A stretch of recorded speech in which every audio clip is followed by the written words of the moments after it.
The ink on the divorce papers was barely dry when Sebastian Sterling let out a laugh that chilled the entire courtroom.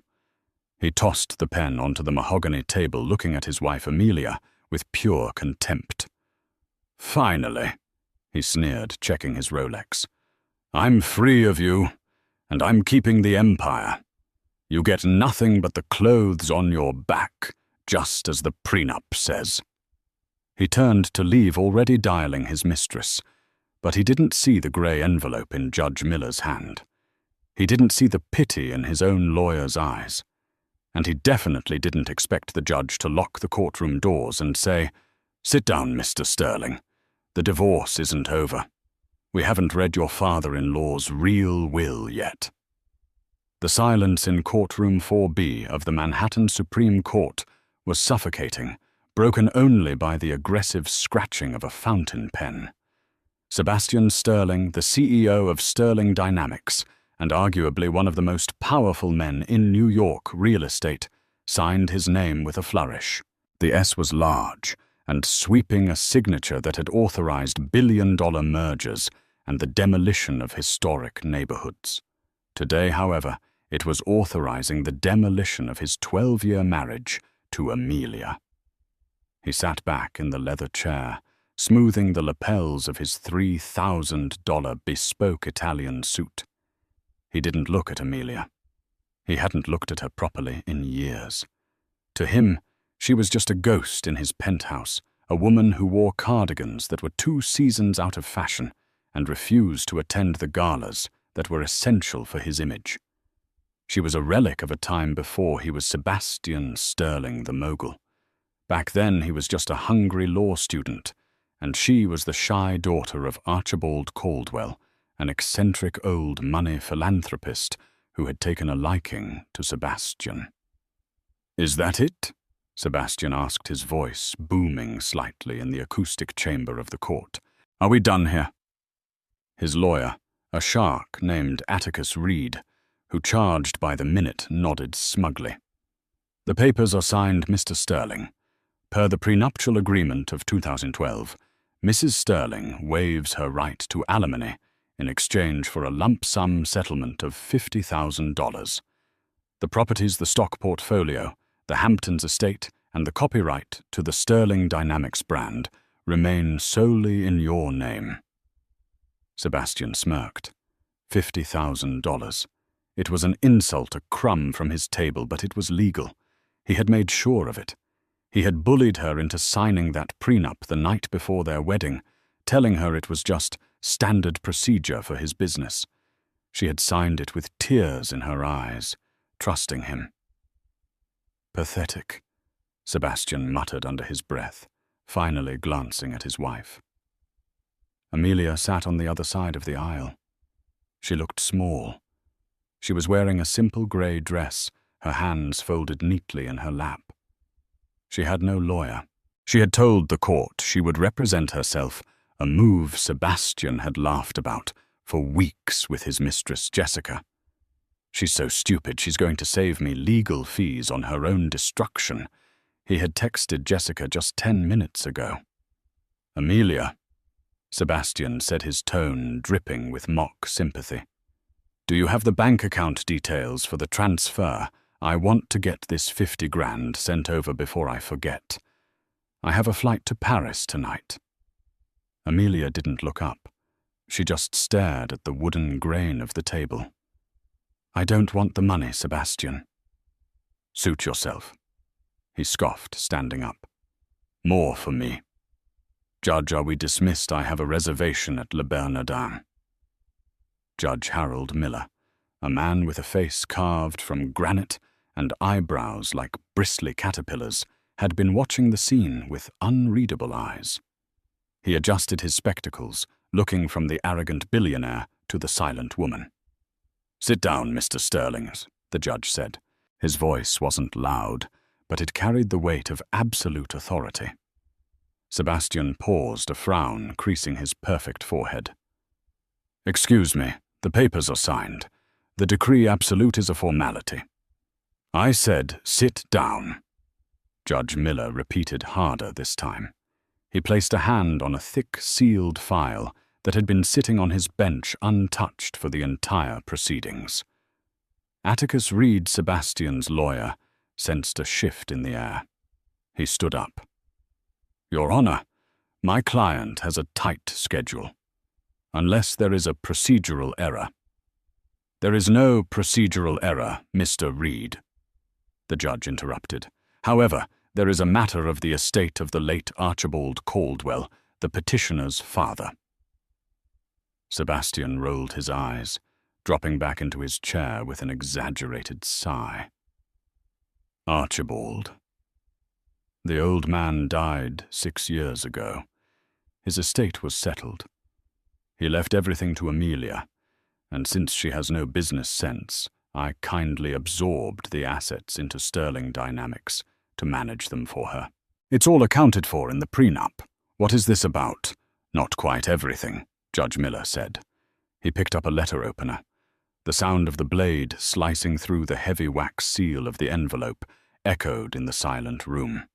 Sebastian checked his phone under the table. "A text from Jessica Champagne is on ice, baby. Hurry up," he typed back. "Judge is dragging it out. Old bore. Be there in 20. Mr. Sterling." The judge began pulling out a yellowed document that looked far older than the modern court papers. "When Archibald Caldwell passed, a standard will was read. That will transferred his liquid assets to his daughter. You promptly convinced her to transfer those funds into a joint account which you then drained to buy your first skyscraper. Is that correct?" "It was an investment," Sebastian corrected sharply. "An investment that paid off tenfold. She benefited from the lifestyle it provided."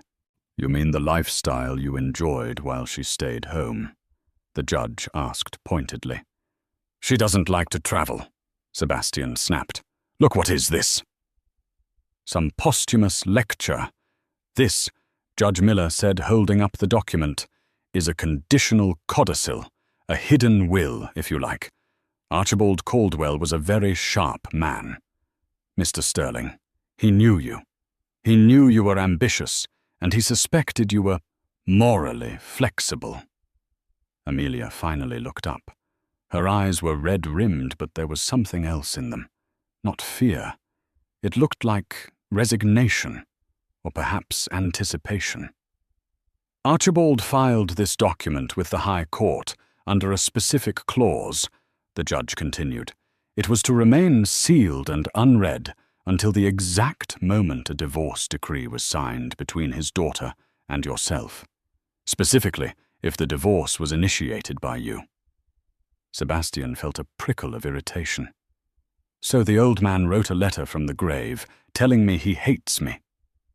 "Fine. Read it. Then I'm leaving." "It is not a letter, Mr. Sterling," the judge said, a small, cold smile touching his lips. "It is a transfer of deed." Atticus Reed went pale. He leaned over to Sebastian. "Sebastian, shut up. Let me handle this." "Transfer of what deed?" Sebastian ignored his lawyer. "I own everything. The buildings, the land, the patents." "Actually," the judge read from the paper, adjusting his glasses. "I, Archibald Caldwell, being of sound mind, do hereby grant the uses of my primary assets, specifically the land located at 400 Fifth Avenue, the Caldwell Industrial Park in Jersey, and the intellectual property rights to the Caldwell Trust to my son-in-law, Sebastian Sterling, for the duration of his union with my daughter." The room went dead silent. Sebastian blinked. "What?" "It continues," the judge read. "This grant is a lease of goodwill. However, should Sebastian Sterling ever file to dissolve the marriage, or should he be found to have been unfaithful the ownership of said assets, and any structures built upon said land, shall revert immediately and irrevocably to my daughter Amelia Caldwell." Sebastian froze. The smirk fell from his face like a shattering plate. 400 Fifth Avenue. That was the Stirling Tower, the headquarters of his company, the crown jewel of his empire. That's impossible, Sebastian stammered. I built that tower, I paid for the steel, I paid for the glass. On land you didn't own, the judge said calmly. You built a castle in someone else's sandbox, Mr. Stirling, and now you've just kicked yourself out of the sandbox. The air in the courtroom seemed to vibrate. Sebastian's lawyer, Atticus, was frantically typing on his tablet, sweat beading on his forehead. This is ridiculous. Sebastian stood up his chair, scraping loudly against the floor. His face, usually a mask of composed vanity, was turning a shade of crimson. That document is a forgery. Archibald gave me his blessing. He gave me the seed money. He gave you a loan of trust. Amelia spoke for the first time. Her voice was soft, melodic, but it cut through Sebastian's shouting. Sebastian whipped around to face her. You knew about this, you planned this. I didn't know the details, Amelia said, standing up slowly. She looked taller now, her posture straightening. Daddy told me he had insurance. He told me that if you ever stopped loving me, or if you ever revealed that you never loved me at all, he would make sure I was safe. I didn't realize he meant this.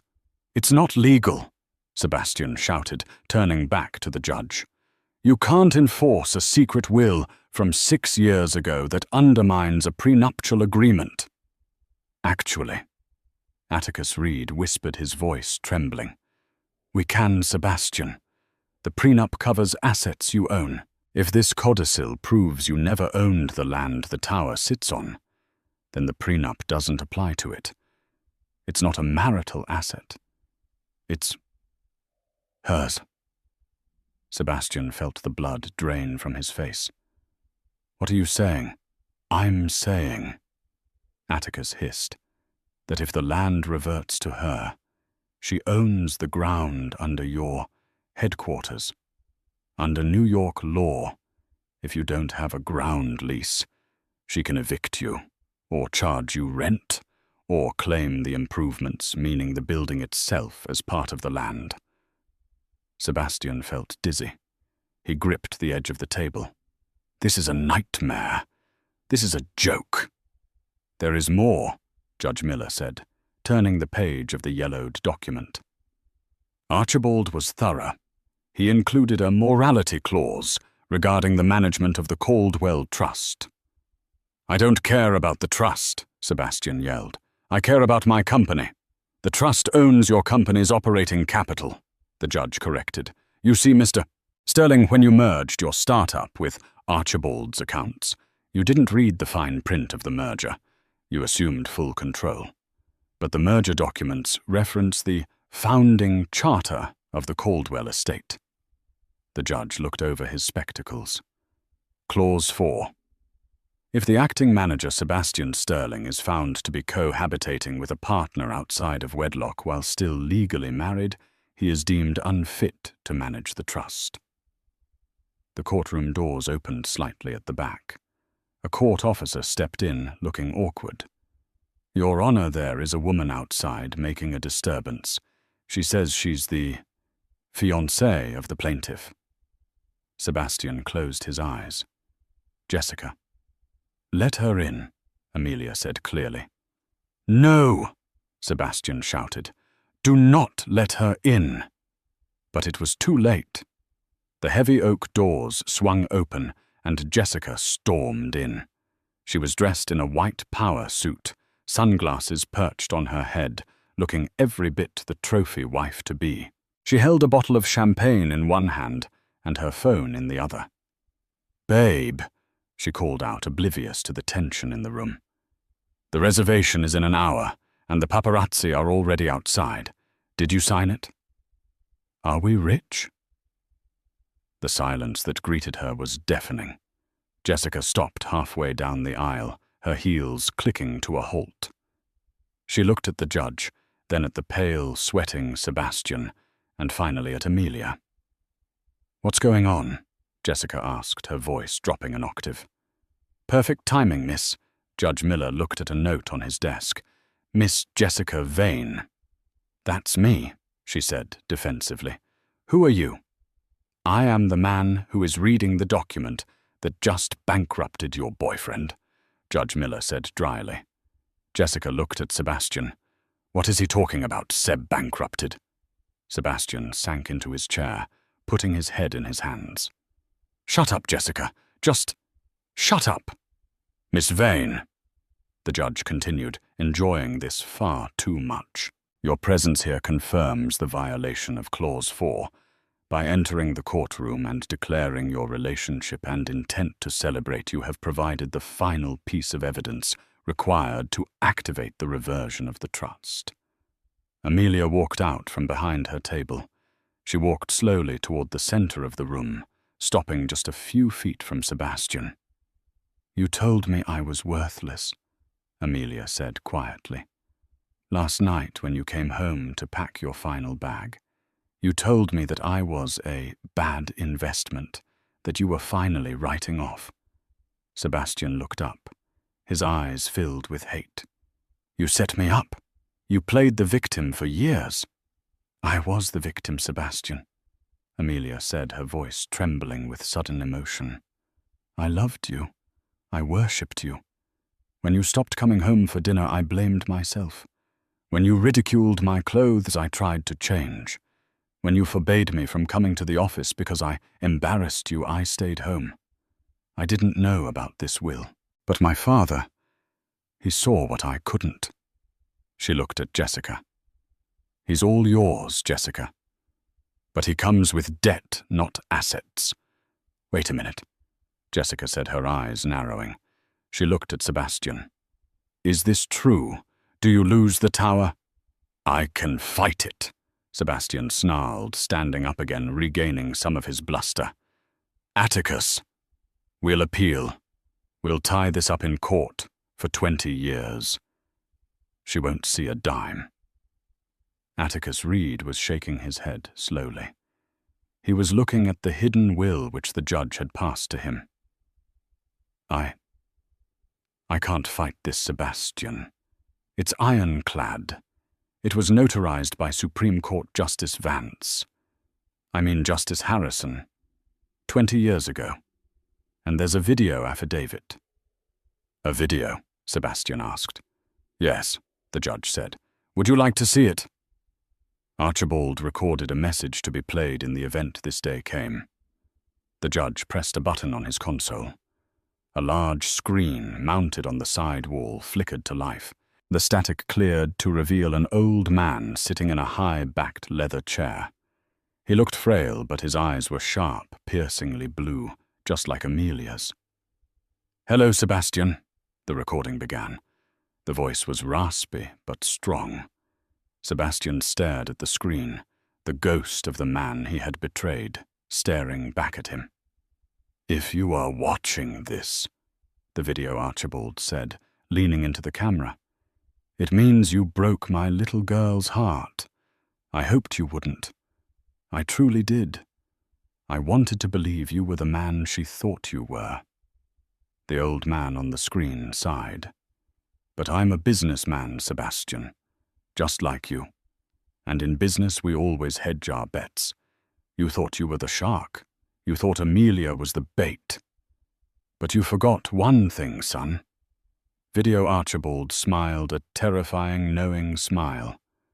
The water belongs to the whale, and I am the whale.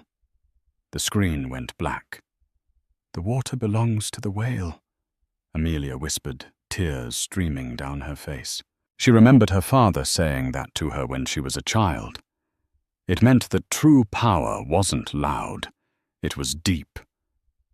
So, Amelia said, wiping her face and turning to the judge. What does this mean for today? Your Honor, it means, Judge Miller said, stamping a document with a heavy thud, that the divorce is granted, but the financial settlement is rejected. We move to the asset stripping phase. Asset stripping, Sebastian choked out. Amelia creates the terms now, the judge said. She owns the building your office is in. She owns the brand name. She owns the accounts. You are effectively trespassing on her property as we speak." Sebastian looked at Jessica, desperate for an ally. "Jess, baby, it's just a setback. We can rebuild.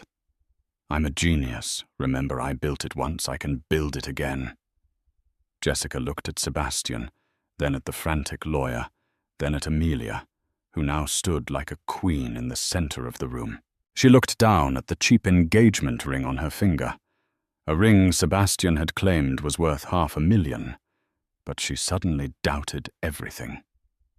"Rebuild," Jessica scoffed. "With what, you're 45 years old and you just lost your company to your ex-wife." She placed the champagne bottle on the bench. "I think I'll pass." "Jessica!" Sebastian screamed as she turned on her heel and walked out the door, the click-clack of her heels sounding like nails in his coffin. But the nightmare wasn't over, not even close. "Mr. Sterling," Atticus Reed said softly, looking at the last page of the hidden will. "You might want to sit down. There's a clause 5. It's about the tax fraud." The mention of tax fraud sucked the remaining oxygen out of the room. Sebastian Sterling, who had spent the last decade carefully curating an image of untouchable financial genius, felt a cold sweat break out down his back. Clause 5. Atticus Reed read his voice, barely a whisper. He looked at the judge, then at Sebastian, with the expression of a man realizing he was standing on a sinking ship without a life vest. "It says here that Archibald Caldwell structured the lease of the assets in a way that required specific tax filings that Sebastian never made." "Explain," Sebastian demanded, though his voice lacked its usual fire. He gripped the edge of the mahogany table, his knuckles white. "I have the best accountants in the city. We filed everything perfectly." "You filed as the owner," Judge Miller interceded, leaning forward. "You claimed depreciation on the Sterling Tower. You claimed capital expenditure deductions on the Caldwell Industrial Park. You claimed the property taxes as business expenses for an asset you held title to." The judge paused, letting the weight of the words settle. "But according to this will, which is retroactively effective, the moment you signed those divorce papers, you were never the owner. You were a tenant. A tenant cannot claim depreciation on a landlord's building, Mr. Sterling. For the last 6 years, you have been deducting millions of dollars from your taxes based on a lie." That's a clerical error," Sebastian stammered. "We can amend it. I'll pay the back taxes. I have the cash reserves." "Do you?" Amelia spoke up. She was standing by the window now, looking out at the city skyline, at the very tower Sebastian claimed to own. Atticus checked the liquidity clause in the will. Atticus flipped the page, his hands shaking. Oh God." "What?" Sebastian snapped. "What now?" Clause 6. Atticus read, "In the event of a reversion of ownership due to divorce, all liquid assets generated by the misuse of the Caldwell properties shall be frozen immediately pending a forensic audit to ensure the original owner is compensated for wear and tear." Atticus looked up, his face grey. "Sebastian, your personal accounts, the offshore holdings, the stock portfolio, they are all tied to the revenue from the tower. If the tower wasn't yours, the money it made isn't yours either. The court has likely already issued the freeze order."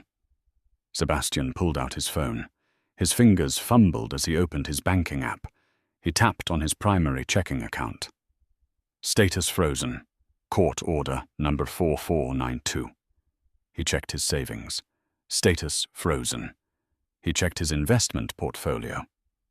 Status frozen. "No," Sebastian whispered. No. This can't be happening.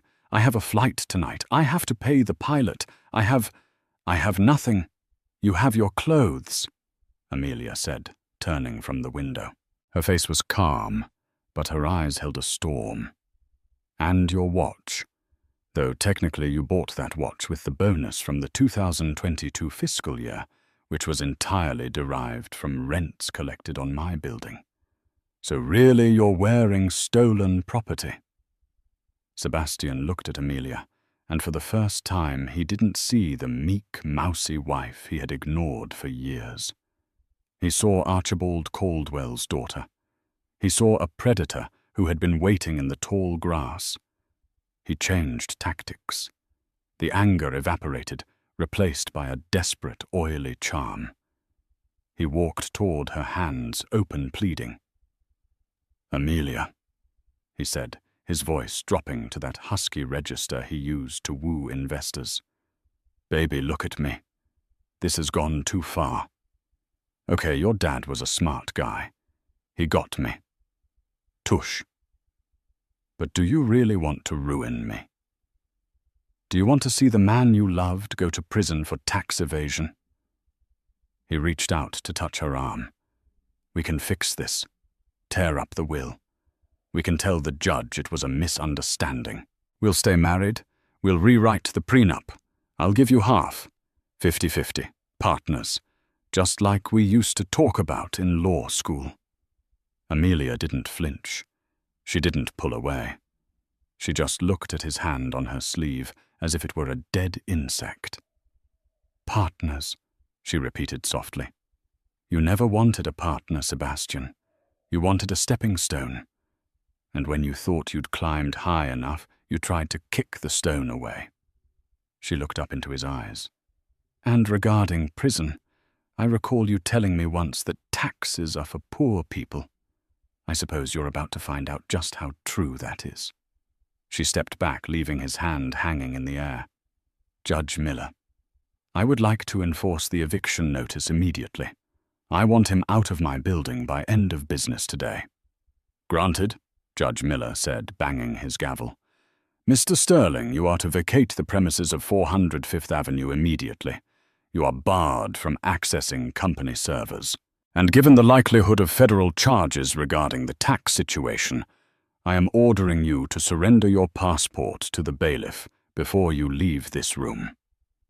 "My passport?" Sebastian gasped. "I have a meeting in Paris." "Not anymore," the judge said. "Bailiff, secure the document." A burly court officer stepped forward. Sebastian reached into his jacket pocket, his hand trembling, and pulled out his passport. He handed it over, feeling like he was handing over his soul. "This isn't over, Amelia," Sebastian hissed as he grabbed his briefcase. "You think you can run a billion-dollar conglomerate, you can't even run a dishwasher. The board will eat you alive. They are loyal to me." "We'll see," Amelia said coolly. "I called an emergency board meeting 10 minutes ago. They're waiting for us." "Us?" Sebastian laughed harshly. "I'm the CEO. You're just a scorned ex-wife with a piece of paper." "Actually," Amelia smiled, and it was the terrifying smile of a woman who has nothing left to lose. "According to the corporate charter my father wrote, the CEO serves at the pleasure of the majority shareholder, and as of 5 minutes ago I own 51% of the controlling stock. I'm not just your ex-wife, Sebastian. I'm your boss." The ride to 400 Fifth Avenue was surreal. Sebastian sat in the back of his own limousine, but he wasn't alone. Amelia sat opposite him. She had insisted they ride together, claiming it was more efficient, but Sebastian knew she just wanted to watch him squirm. He spent the ride furiously texting his allies on the board of directors. Code red. The witch has a secret will. She's coming for the company. Back me up and I double your stock options. He sent it to Leland Banks, the CFO, and his closest crony. Leland was a man who would sell his own mother for a percentage point. Leland understood. "We won't let her in the door. Security is prepped." Sebastian relaxed slightly. Amelia might have the legal paperwork, but possession was 9/10 of the law. if he could physically bar her from the building stall for time and get a counter-injunction, he might survive. He just needed to control the narrative. The car pulled up to the gleaming glass tower, the tower he had named after himself. Sterling Tower. The name was etched in gold above the revolving doors. "Enjoy the sign while you can," Amelia said, noticing his gaze. "I'm thinking of changing it back to Caldwell Plaza. Or maybe just the Amelia." "You're delusional," Sebastian sneered, regaining his confidence as he saw his security team waiting at the curb. "You're not walking into that meeting." The driver opened the door. Sebastian stepped out, buttoning his jacket, transforming instantly into the titan of industry. He strode toward the entrance. Amelia followed, looking small in her grey dress amidst the towering glass and steel. The head of security. A former mercenary named Graves stepped forward. He was a man Sebastian paid handsomely to handle problems. "Graves," Sebastian barked. "This woman is trespassing. Do not let her pass the lobby. If she tries to enter the elevators, remove her, forcibly." Graves looked at Sebastian. Then he looked at Amelia. He didn't move. "Graves, did you hear me?" Sebastian shouted. Amelia stepped forward. She reached into her purse and pulled out a single sheet of paper, the court order Judge Miller had just signed. "Mr. Graves, this is a judicial decree transferring ownership of this property and all security contracts to me. If you touch me, you will be arrested for assault. If you stop me, you will be fired for insubordination. However, if you escort me to the boardroom, I will double the Christmas bonus that Sebastian cancelled last year." Graves looked at the paper. He looked at Sebastian, who was turning purple. "He cancelled the bonus?" Graves asked, his voice gravelly. "He used it to buy a yacht," Amelia said calmly. "The Jessica." Graves's jaw tightened. He turned to his men. "Escort Ms. Caldwell to the elevators. VIP protocol." "Graves, you traitor!" Sebastian screamed as two security guards stepped aside to let Amelia pass. "I'll have your badge. I'll ruin you. You're not the boss anymore, Mr. Sterling," Graves grunted, "and I never liked that yacht." Sebastian had no choice but to scramble into the elevator behind them, fuming. He needed to get to the boardroom first. He needed to spin this. The elevator ride to the 50th floor was silent and suffocating. When the doors pinged open, Sebastian shoved past Amelia, sprinting down the corridor toward the heavy double doors of the boardroom. He burst in. The board was seated around the massive oval table. 12 men and women in expensive suits. At the head of the table sat Leland Banks, looking nervous. "Gentlemen, ladies," Sebastian panted, smoothing his hair. "Apologies for the interruption. My ex-wife is having a mental breakdown. She's concocted some fraudulent documents. She's going to come in here and make wild claims. I need you to stay calm." And the doors swung open behind him. Amelia walked in, flanked by Graves. She didn't look crazy. She looked concerned, dangerous. "Good afternoon," she said, her voice clear. Leland Banks stood up. "Now see here, Mrs. Sterling. This is a closed meeting. You have no business—" "Sit down, Leland," Amelia said. She walked to the head of the table. Sebastian was standing there. She stopped and looked at him. "You're in my chair." "This is my chair," Sebastian roared, slamming his hand on the leather. "I built this company. I took it from a dusty trust fund to a Fortune 500 empire. You think you can just waltz in here because your daddy wrote a note? These people answer to me." He looked around the table. Tell her who leads Sterling Dynamics." The board members exchanged glancing looks. They were sharks just like Sebastian. And sharks smell blood. They had all received frantic emails from their own lawyers in the last hour regarding the validity of the Caldwell will. They knew the stock price was about to plummet if leadership wasn't stabilized. "Actually, Sebastian," Leland said slowly, looking at his tablet, "legal has just confirmed the authenticity of the court order. The voting shares, they have reverted." "So what?" Sebastian spat. "I'm still the CEO. The shares just mean she gets dividends. I run the day-to-day." "Not quite," Amelia said. She placed a folder on the table. "This is a record of Sebastian's discretionary spending over the last 3 years. Corporate jets used for personal vacations, company funds used to renovate his mistress's apartment, bribery of city officials to fast-track permits." The room gasped. This wasn't just bad management. This was criminal liability that could blow back on all of them. "That's a lie," Sebastian screamed. "She's fabricating it." "And," Amelia continued, raising her voice over his, "here is the clause in the Caldwell Charter regarding moral turpitude. It states that any executive found bringing shame upon the family name is subject to immediate termination with cause." She turned to the board. "I am calling for a vote. Motion to remove Sebastian Sterling as CEO effective immediately. All in favor?"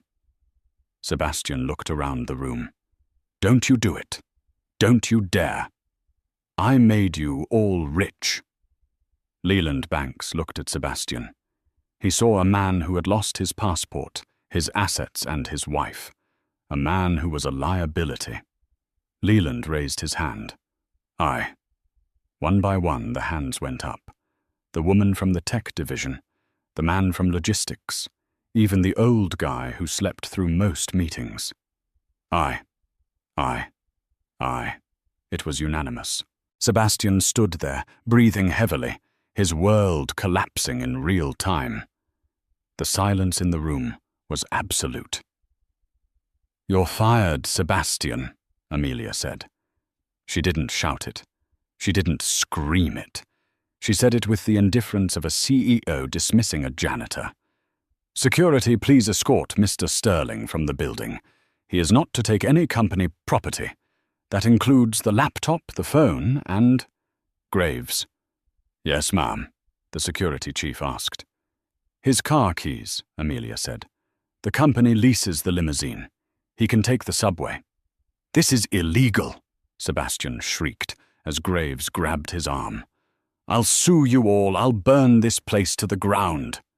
"You already tried," Amelia said, finally sitting down in the head chair. It was comfortable. "Now get out of my office." As Graves dragged a kicking and screaming Sebastian out of the room, Amelia looked down at the agenda on the table. Her hands were trembling slightly, not from fear, but from the adrenaline of justice. She looked up at the board, who were watching her with a mix of fear and respect. "Now," Amelia said, smoothing her skirt, "let's talk about the rebranding. I never liked the color blue." But as the elevator doors closed on Sebastian's screams down the hall, Amelia knew the war wasn't over. Sebastian was a narcissist. He wouldn't just go away. He would try something desperate. And she had to be ready. Because a cornered rat doesn't just run. It bites. Rain began to fall on Fifth Avenue, a cold, miserable drizzle that matched Sebastian Sterling's mood perfectly. He stood on the sidewalk watching the sleek black doors of the tower, his tower revolve without him. Security had unceremoniously dumped his briefcase on the wet concrete. He reached for his phone to call for a car, only to remember that his corporate Uber account was linked to the company card. He tried his personal credit card. Declined. The freeze order was faster than he had anticipated. "Unbelievable," he muttered, wiping rain from his forehead. He checked his wallet. $200 in cash. That was all he had to his name in this moment. The billionaire reduced to a handful of bills. He walked 3 blocks to a subway station, the humiliation burning in his chest like acid. People pushed past him, bumping into his $3,000 suit, oblivious to the fact that he was, or had been, a titan of industry. He needed a base of operations. He couldn't go to the penthouse. The locks would be changed by now. He couldn't go to Jessica's. She had made her loyalty vividly clear in the courtroom. He checked into a grimy, nondescript motel in Queens, paying cash for 2 nights. The room smelled of stale cigarettes and despair, a far cry from the 4 Seasons suites he was used to. Sebastian sat on the lumpy mattress, staring at the peeling wallpaper. Panic began to claw at his throat. He was facing tax fraud charges, eviction, and bankruptcy. But as the initial shock faded, a cold, calculating rage took its place. Amelia thought she had won. She thought a piece of paper and a few sentimental speeches could destroy him. She forgot who he was. He was Sebastian Sterling. He didn't play by the rules. He rewrote them. He opened his briefcase. Inside, tucked away in a hidden lining he had installed years ago for emergencies, was a black hard drive. It wasn't company property. It was his insurance policy. He plugged it into his laptop, the one personal device he had managed to keep. He booted it up, bypassing the standard OS and loading a secure encrypted interface. Years ago, when Sebastian first started funneling money from the charity accounts to fund his offshore ventures, he had grown paranoid. He knew that if he were ever caught, he would need leverage. So he had created Project Icarus. It was a logic bomb, a piece of dormant malware buried deep within the Sterling Dynamics server architecture. It was designed to do 2 things: delete every single client record, blueprint, and financial log in the system, and simultaneously release a fabricated paper trail that framed the original owner of the assets for embezzlement. If he triggered it, he could wipe the company clean. No assets, no records, no value. And he could pin the tax fraud on Archibald Caldwell's mismanagement prior to his death, muddying the waters enough to maybe, just maybe, negotiate a settlement. He dialed Amelia's number. He knew she would be in his office, her office, gloating. Inside the executive suite of the Caldwell, formerly Sterling Tower, Amelia was not gloating. She was overwhelmed. The desk was covered in files. Lawyers were shouting over speakerphone about damage control. The press was camped in the lobby. Her phone buzzed. Unknown number. She hesitated, then answered. "This is Amelia." "Hello, darling." Sebastian's voice came through, smooth and menacing, though the background noise sounded like a cheap motel air conditioner. "How does the chair feel? A bit big for you?" "It fits perfectly, Sebastian," Amelia said, her hand tightening on the phone. "Where are you?" "The police are looking for you regarding the passport surrender." "Let them look," Sebastian laughed. "I'm calling to make a deal." "There are no deals," Amelia said firmly. "You have nothing I want." "Oh, I think I do," Sebastian purred. "You see, Amelia, I know you're trying to stabilize the stock price. But what happens if the entire client database disappears? What happens if the blueprints for the New Jersey project vanish into thin air? What happens if the bank records showing the last 10 years of transactions are corrupted?" Amelia felt a chill. "You wouldn't." "I have a program," Sebastian lied, exaggerating the control he had. "It's called a dead man's switch. If I don't enter a code every 12 hours, the system wipes itself. And guess what I'm not planning on entering the code?" "This is blackmail," Amelia said. "This is business," Sebastian corrected. "Here are my terms. You unfreeze my offshore accounts. You transfer $50 million to a crypto wallet I will provide. And you drop the lawsuit. You tell the press it was an amicable split, and I stepped down to pursue other interests." "You're insane," Amelia whispered. "I can't just unfreeze accounts. The court did that." "Then you better call Judge Miller and tell him you made a mistake," Sebastian snarled. "You have 1 hour, Amelia, or Sterling Dynamics becomes a hollow shell. You'll own 100% of nothing." The line went dead. Amelia stared at the phone. Her hands were shaking. $50 million. It was ransom. "Ms. Caldwell." She looked up. A young man with messy hair and thick glasses was standing in the doorway. It was Caleb, the junior IT analyst Sebastian had tried to fire 3 times because he wore sneakers to work. Amelia had kept him on the payroll secretly because he was the only one who actually knew how the servers worked. "Caleb," Amelia said, trying to compose herself, "is it possible? Could someone wipe our entire system remotely?" Caleb adjusted his glasses. "Theoretically, yes, if they had root access. Mr. Sterling had the master keys." "Why?" "He says he planted a logic bomb," Amelia said. "He says if I don't pay him $50 million in an hour, he deletes everything." Caleb's eyes went wide. He ran to the main computer terminal in the office, Sebastian's massive setup. "Let me check the kernel logs. If there's a dormant script, it'll show a heartbeat signal." Amelia watched him type furiously lines of code cascading down the screen. The clock on the wall ticked loudly. Every second felt like a countdown to destruction. "Found it." Caleb breathed, his face pale. He wasn't lying. "There's a daemon process running. Icarus Exe.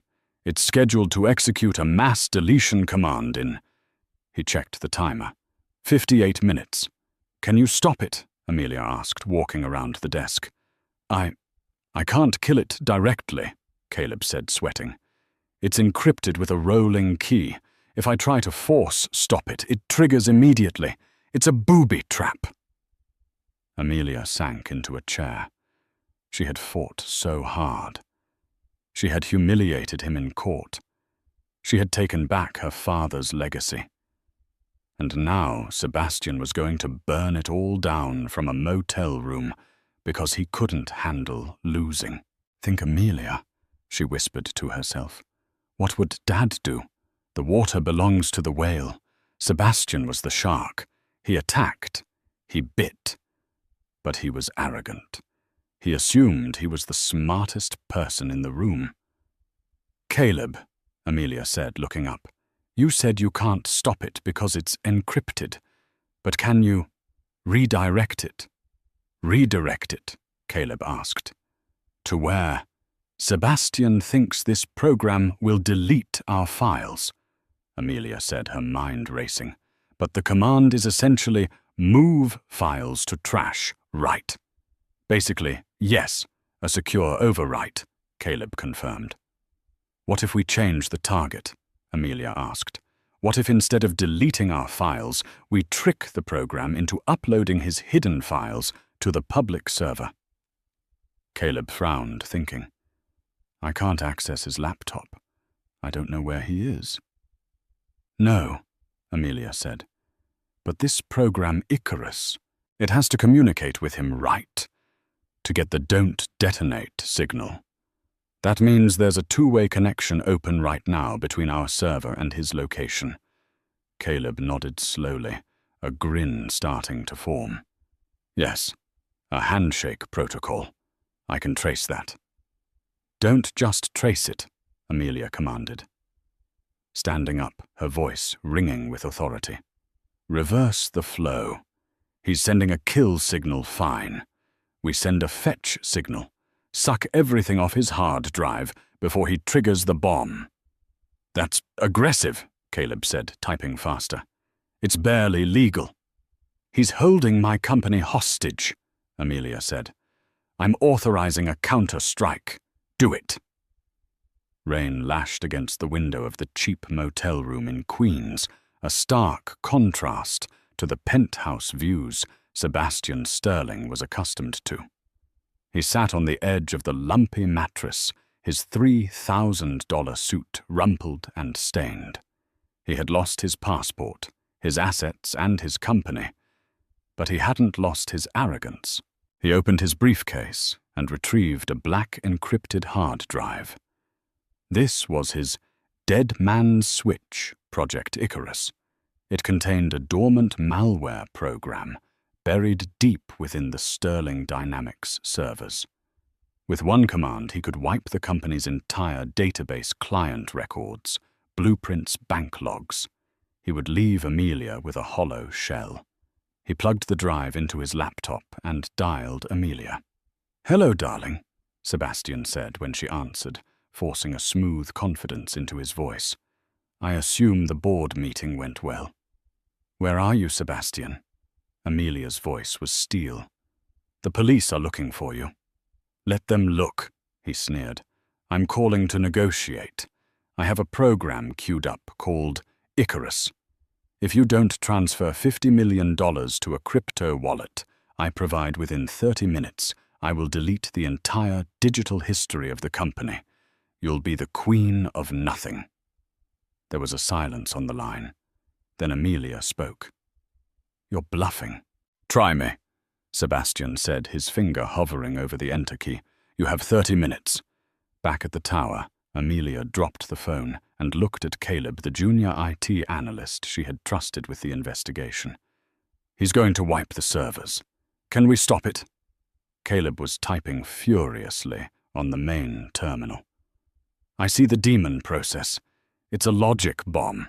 If I try to kill it, it detonates instantly. It's designed to destroy everything if the connection to his master drive is severed." Amelia stared at the screen, her mind racing. "Wait. You said it needs a connection to his drive. That means there's a two-way open channel right now." "Yes." Caleb nodded, sweat beading on his forehead. "He's sending a hold signal." "Don't block the signal," Amelia commanded, her eyes narrowing. "Hijack it. If the pipe is open, reverse the flow. Don't let him delete our files. Suck the data off his laptop." "That's aggressive," Caleb grinned. "I like it." In the motel room, Sebastian watched the countdown timer. 20 minutes left. He took a sip of lukewarm tap water, imagining the look on Amelia's face. She would pay. She always caved. Suddenly his laptop screen flickered. The cursor froze. A command window popped up, scrolling green text at a blinding speed. "Warning, external connection detected. Upload initiated." "What?" Sebastian frowned. He hit the escape key. Nothing happened. "Uploading / hidden offshore. Ledgers as Ellis 100%. Uploading documents, bribes, city council, payoffs 100%. Panic, cold and sharp, pierced his chest. The company server wasn't being wiped. The company server was draining his laptop. "No!" Sebastian screamed, slamming his hands on the keyboard. "Stop it!" His phone rang. It was Amelia. "I'm accepting your surrender, Sebastian," she said calmly.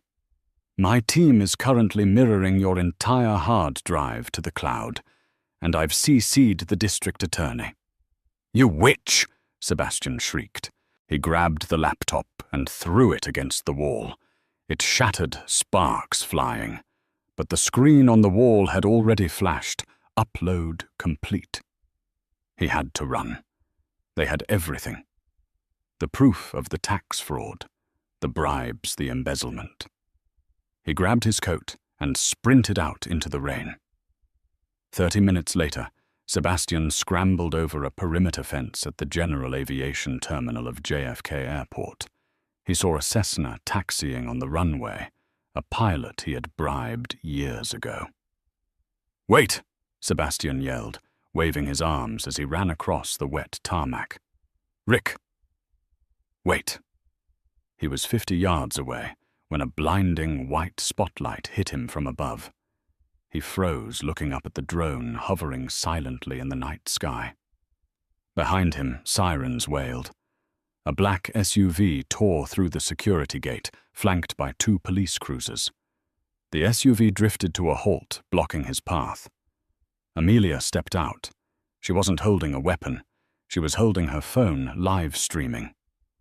"Going somewhere," she called out. Sebastian fell to his knees on the wet asphalt as the police officers swarmed him, guns drawn. He looked up at Amelia, the woman he had underestimated for a decade. "Why?" he whispered, defeated. "Why didn't you just let me go?" Amelia looked down at him, her face illuminated by the drone's light. "Because, Sebastian," she said, softly. The lease expired. The trial of the people versus Sebastian Sterling did not last long, but it destroyed what little remained of the billionaire's reputation. For 3 weeks, the courtroom became a theater of humiliation. Every bribe, every forged tax document, and every email mocking his employees was projected onto a screen for the jury and the world to see. Amelia sat in the front row every day. She wore the same steel-gray coat she had worn the day she filed for divorce. She never spoke to the press, and she never made eye contact with Sebastian, who sat at the defense table, looking smaller with each passing day. The orange jumpsuit of the Federal Detention Center washed out his complexion, making him look less like a titan of industry and more like what he truly was, a con man who had run out of luck. The final blow came from Jessica Vane. To save herself from jail time, Sebastian's mistress turned state's witness. She sat on the stand, perfectly coiffed, and detailed exactly how Sebastian had planned to liquidate the company assets and flee to a non-extradition country. He called Amelia the placeholder. Jessica told the jury, her voice cool and detached. He said she was just a bank account with a pulse. But he was wrong. She was the vault, and he locked himself inside without a key. The jury deliberated for less than 4 hours. The verdict was unanimous, guilty on all counts of tax fraud, embezzlement, and corporate espionage. "Sebastian Sterling," Judge Miller intoned, looking down from the bench with zero sympathy. "You viewed the law as a suggestion, and people as disposable assets.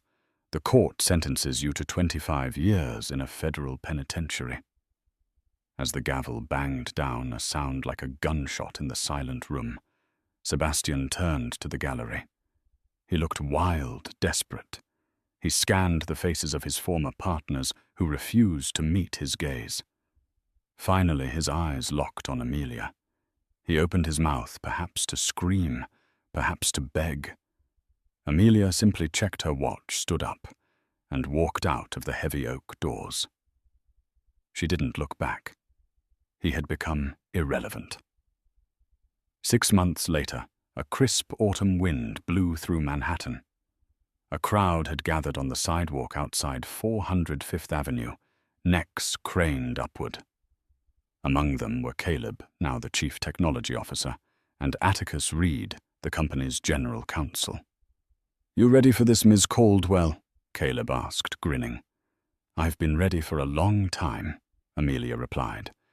She pressed a button on a remote control. High above the street, the massive gold-plated letters, spelling Sterling, were lowered by a crane destined for the scrap heap. In their place, new letters were unveiled, illuminated in a soft, clean white light. Caldwell Group. The applause from the employees wasn't polite. It was genuine. Under Amelia's leadership, the company had stabilized. She had sold the private jets to fund the pension plan Sebastian had raided. She had settled with the RSOL, but more importantly, she had removed the fear from the building.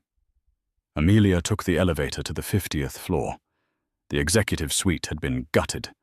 The black leather and aggressive chrome of Sebastian's era were gone, replaced by warm wood bookshelves and sunlight. She sat behind her father's old mahogany desk. On top of a stack of files for a new affordable housing project, a single envelope sat waiting. The return address was stamped in red ink, Federal Correctional Institution, Otisville. It was from Sebastian. Amelia picked it up. She could feel the weight of the paper. She could imagine what was inside, excuses, blame, maybe a desperate declaration of love now that he had nothing left but time. For a moment she held the letter, tracing the edge with her thumb. "Miss Caldwell," Atticus spoke through the intercom. "Do you want me to file that letter?" Amelia looked at the envelope. She realized that reading it would be an admission that he still held power over her emotions. It would be giving him an audience, even if it was an audience of one. "No, Atticus," Amelia said softly. She didn't tear it up in a dramatic fit of rage. She didn't burn it. She simply dropped the sealed envelope into the recycling bin under her desk, right on top of a flyer for a pizza delivery place. "Just empty the trash tonight," she said. Amelia turned her chair to face the window, looking out over the city that her father had helped build. Sebastian had once told her that the world was a tank full of sharks, and she was just the bait. He was wrong. "The water belongs to the whale," she whispered to the empty room. She wasn't the bait. She wasn't even a shark. She was the ocean patient, deep and inevitable. Amelia picked up her pen and went back to work. She had an empire to run. Amelia proved that while lies can build a skyscraper, only the truth can keep it standing. Sebastian Sterling spent his life thinking he was the smartest person in the room, playing chess while everyone else was playing checkers. But he forgot the most important rule of the game: even the king falls if he sacrifices his queen. He lost his freedom, his fortune, and his legacy because he underestimated the quiet strength of the woman he swore to love. In the end, the hidden will wasn't just a legal document. It was a mirror. It showed Sebastian his greed and Amelia her power. It's a powerful reminder that karma doesn't always come with a shout. Sometimes it comes with the quiet stroke of a pen and a judge saying, "Sit down." What do you think? Did Amelia let him off too easy by not visiting him in prison, or was ignoring him the ultimate revenge? And if you were in her shoes, would you have kept the company or sold it all to start fresh? Let me know your thoughts in the comments below. If you enjoyed this story of justice served cold, please hit that like button. It really helps the channel grow. Don't forget to subscribe and ring the bell so you never miss a new story. Share this video with a friend who needs a reminder that the truth always wins. Thanks for watching, and I'll see you in the next one.